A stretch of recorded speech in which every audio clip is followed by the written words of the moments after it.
श्री शिवाय नमस्तुभ्यम। हर हर महादेव। तीर्थों के गुरु की भूमि पुष्कर राजस्थान में गुरुजी पंडित प्रदीप मिश्रा जी के द्वारा 7 दिवसीय शिव महापुराण की कथा 11 जुलाई 7वें दिन की कथा आज पूर्ण हो चुकी है और अब गुरुजी पंडित प्रदीप मिश्रा जी के द्वारा जो अगली कथा रहेगी वो कल से ही मतलब 12 जुलाई से शुरू हो जाएगी और ये कथा 12 जुलाई से अलवर राजस्थान में होगी, जिसका नाम रहेगा तप शिव महापुराण कथा। और इस कथा का समय भी दोपहर 1 बजे से 4 बजे तक रहेगा, जिसका आनंद आप आस्था चैनल यूट्यूब के माध्यम से प्राप्त कर पाएंगे।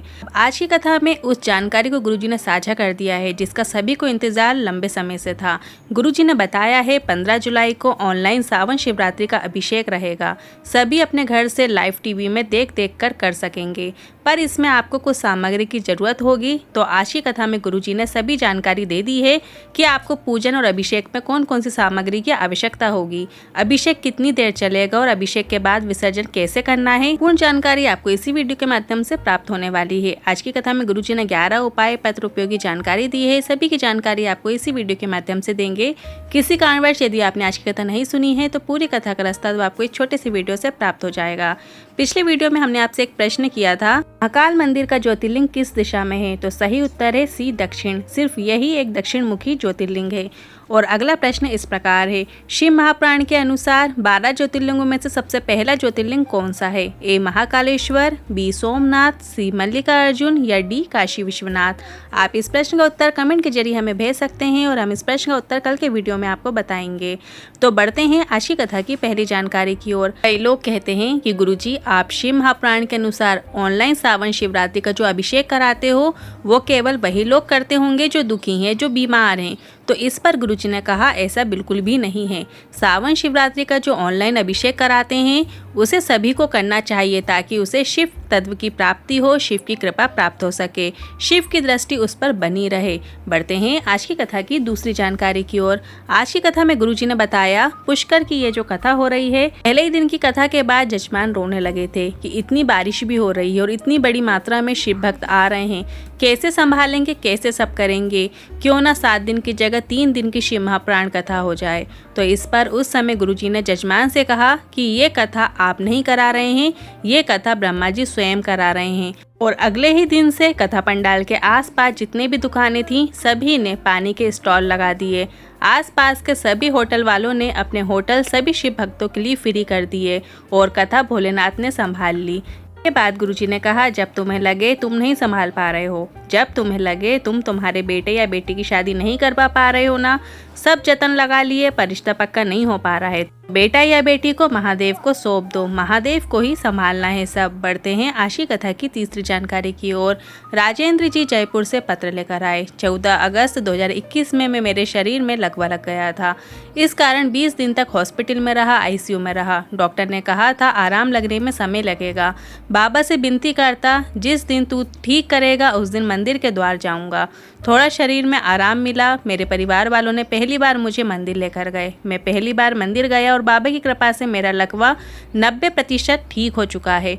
डॉक्टर ने कहा था ठीक होने में बहुत समय लगेगा पर इतनी जल्दी ठीक भोलेनाथ की कृपा से ही हूँ।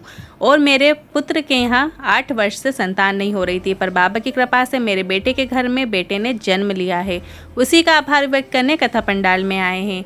बढ़ते हैं आज की कथा की चौथी जानकारी की ओर। विपिन पाल सिंह जी पत्र लेकर आए। गुरुजी मेरा बेटा बीएससी एमएससी करके रखा था पर नौकरी नहीं लग रही थी। मेरी धर्मपत्नी ने आपके बताए अनुसार पशुपतिनाथ व्रत बताया और वो व्रत मेरे बेटे ने भी किया और बाबा की ऐसी कृपा हुई कि मेरे बेटे की राजस्थान सरकार में नौकरी लग गई है। उसी का आभार व्यक्त करने कथा पंडाल में आए हैं। अब बढ़ते हैं आज की कथा की 5वीं जानकारी की ओर।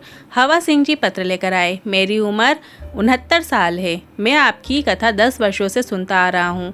मेरा बेटा बोल नहीं पाता था पर मैंने भोलेनाथ से प्रार्थना की तो मेरा बेटा अब बोल भी पाता है, साथ ही फौज में फायरमैन की नौकरी कर रहा है। उसी का आभार व्यक्त करने कथा पंडाल में आए हैं। बढ़ते हैं आज की कथा की 6वीं जानकारी की ओर। गुरुजी ने कहा शिव के मंदिर जाना सरल है, शिव को 1 लोटा जल चढ़ाना सरल है, शिव की भक्ति करना सरल है, पर शिव के गुण को अपने अंदर लाना बहुत ही कठिन है। जैसे शिव ने संसार को बचाने के लिए हालाहल विष को पी लिया था, वही आज के लोग जहर पीने की जगह जहर उगलने का कार्य करते हैं। आज की कथा की 7वीं जानकारी की ओर। हम मंत्र जाप क्यों करते हैं? तो इस पर गुरुजी ने कहा हमारे अंदर जो दुख, तकलीफ, कष्ट और बीमारियां होती हैं उससे मुक्ति प्राप्त करने के लिए महामृत्युंजय मंत्र या ओम नमः शिवाय या नमः शिवाय या श्री शिवाय नमस्तुभ्यं मंत्र का जाप किया जाता है। बढ़ते हैं आज की कथा की 8वीं जानकारी की ओर। 15 तारीख को है सावन माह की शिवरात्रि, जिसका अभिषेक आप अपने नगर के पंडित जी ब्राह्मण जन को बुलाकर भी अपने घर पे करवा सकते हैं। जो लोग अपने घर पे नहीं बुलवा सकते हैं वो रात्रि को 9 बजे ऑनलाइन अभिषेक करेंगे। आप आस्था चैनल और यूट्यूब में इसका लाइव प्रसारण देख सकते हैं और गुरुजी के साथ साथ पूजा कर सकते हैं। ये अभिषेक 1 घंटे तक 9 बजे से 10 बजे तक रात्रि को चलेगा और गुरुजी अलवर में ही सावन शिवरात्रि का अभिषेक करेंगे। बढ़ते हैं आज की कथा की 9वीं जानकारी की ओर। गुरुजी ने कहा इस बार रात्रि के 9 बजे इसलिए अभिषेक करवा रहे हैं ताकि पुरुष भी इस अभिषेक में शामिल हो सकें।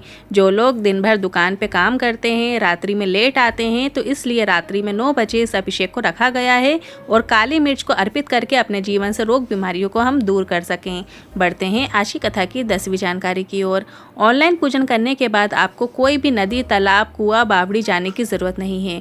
आप कोई वृक्ष हो, पेड़ हो, मिट्टी का कुंडा हो, पौधा लगा हो, उसी में आप विसर्जन कर सकते हैं। विसर्जन भी आपको उसी दिन 15 जुलाई को ही रात्रि को कर देना है। मतलब आपको अपने घर के ही गमले में इस पार्थिव शिवलिंग का विसर्जन कर सकते हैं। हम आपको 14 जुलाई को एक लाइव वीडियो बनाकर दिखा देंगे जो आपको विसर्जन किस प्रकार से करना है, ताकि आपको और अच्छे से समझ में आ सके और आपसे कोई गलती भी ना हो। बढ़ते हैं आज की कथा की 11वीं जानकारी की ओर। अब आप गुरुजी ने ऑनलाइन अभिषेक से जुड़ी कुछ जरूरी जानकारियां दी हैं जो कि इस प्रकार हैं। गुरुजी ने कहा है आपको थोड़ी सी मिट्टी लेकर दोपहर में ही पार्थिव शिवलिंग का निर्माण कर लेना है। ये पार्थिव शिवलिंग का निर्माण आपको थाली में ही करना है। पूजन की सामग्री की लिस्ट देख लेते हैं। 1 लोटा जल लेना है। गेहूं के आपको 21 दाने लेना है जो कि वंश वृद्धि के लिए लिए जाते हैं। वंश वृद्धि के लिए गेहूं के दाने शिवलिंग पर अर्पित किए जाते हैं। 5 कमल गट्टे लेना है क्योंकि कमल पुष्प नहीं मिल पाते हैं। यदि आपको कमल पुष्प मिल जाते हैं तो आप 5 कमल पुष्प भी ले सकते हैं, नहीं तो आप 5 कमल गट्टे ले लीजिए। 108 चावल के दाने ले लेना है। काली मिर्च आपको 21 दाने लेना है। काली तिल आपको 1 चुटकी लेना है। धतूरा 1 लेना है। बेलपत्र 7 लेना है। शमी पत्र 7 लेना है। लाल गुलाब 7 लेना है। यदि आपको लाल गुलाब नहीं मिल पा रहे हैं तो कोई भी सफ़ेद पुष्प ले सकते हैं। गोल सुपारी आपको 3 लेना है, जिसमें से 1 गणेश जी, 1 गोरा जी बनेंगी और 1 सुपारी का हमें संकल्प लेना रहेगा। और 2 जनेऊ का जोड़ा लेना है, मतलब जनेऊ 2 लेना है। देसी घी का दीपक लेना है। 1 अखंड अभिषेक तक जो जलता रहे वो दिया आपको लेना है और 1 आरती के लिए लेना है। 5 प्रकार के फल लेना है। 5 कोई भी फल आप ले सकते हैं। मिठाई प्रसाद रखना है। गुड़ या शक्कर जो भी आपकी मर्जी हो, आप अपने घर में जो भी प्रसाद आप महादेव को अर्पित करना चाहते हैं वो प्रसाद आप ले सकते हैं। 1 इत्र लेना है। छोटी सी 1 इत्र की शीशी ले लीजिएगा। पीला चंदन ले लीजिए थोड़ी मात्रा में। मोली, कलेवा, नाड़ा जो हम हाथ में बांधते हैं वो लेना है।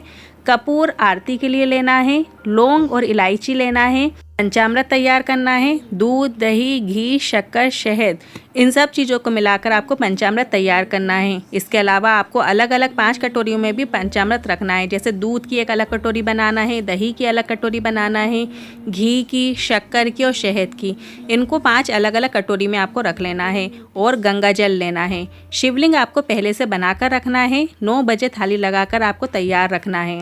यदि इनमें से आपको कोई सामग्री नहीं मिल पाती, जैसे आपको शमी पत्र नहीं मिल पाते हैं, तो आप उसकी जगह पे 7 चावल के दाने रख सकते हैं। यदि आपको कमल गट्टा नहीं मिल रहा है, जैसे 5 कमल गट्टे गुरुजी ने बताए हैं, तो आप उसकी जगह पे 5 चावल के दाने रख सकते हैं। ऐसा आपको सिर्फ तभी करना है जब आपको वो सामग्री नहीं मिल पाती है। साथ ही आप जिस वर्ण के हैं उस मिट्टी का प्रयोग करते हुए आपको पार्थिव शिवलिंग बनाना है। पार्थिव शिवलिंग में आपको थोड़ी सी काली मिर्च जरूर पीसकर डालना है। यदि आप ब्राह्मण वर्ण के हैं तो आपको सफ़ेद मिट्टी का प्रयोग करना है। यदि आपको सफ़ेद मिट्टी नहीं मिल पाती है तो जो अबीर आता है, एक चमकीला पाउडर आता है, वो अबीर मिलाकर, जो भी मिट्टी आपके पास है वो अबीर मिलाकर आप उससे पार्थिव शिवलिंग का निर्माण करें। यदि आप वैश्य हैं तो आपको पीली मिट्टी से शिवलिंग बनाना है। यदि पीली मिट्टी नहीं मिल पाती है तो आप उसमें अष्टगंध का प्रयोग भी कर सकते हैं या थोड़ी सी हल्दी मिलाकर भी उस पार्थिव शिवलिंग का निर्माण कर सकते हैं।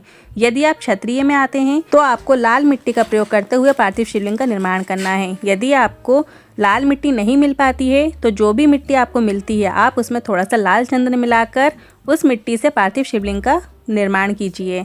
और यदि आप शूद्र में हैं तो आप काली मिट्टी से शिवलिंग बनाइए। जब आप पार्थिव शिवलिंग बनाएंगे तो सबसे पहले थाली में आपको एक बेलपत्र रखना है, बेलपत्र सीधी रखना है, फिर उसके ऊपर आपको शिवलिंग का निर्माण करना है। पार्थिव शिवलिंग की पूजा विधि, निर्माण विधि, विसर्जन विधि का हम आगे एक वीडियो बनाएंगे जिसमें आपको अच्छी तरीके से समझ में आ सकेगा। आज की वीडियो से लेकर मन में यदि कोई सवाल है, क्वेश्चन है तो आप कमेंट बॉक्स के जरिए पूछ सकते हैं। वीडियो थोड़ा भी उपयोगी लगा हो तो वीडियो को लाइक करके कमेंट बॉक्स में हर हर महादेव जरूर टाइप कीजिएगा।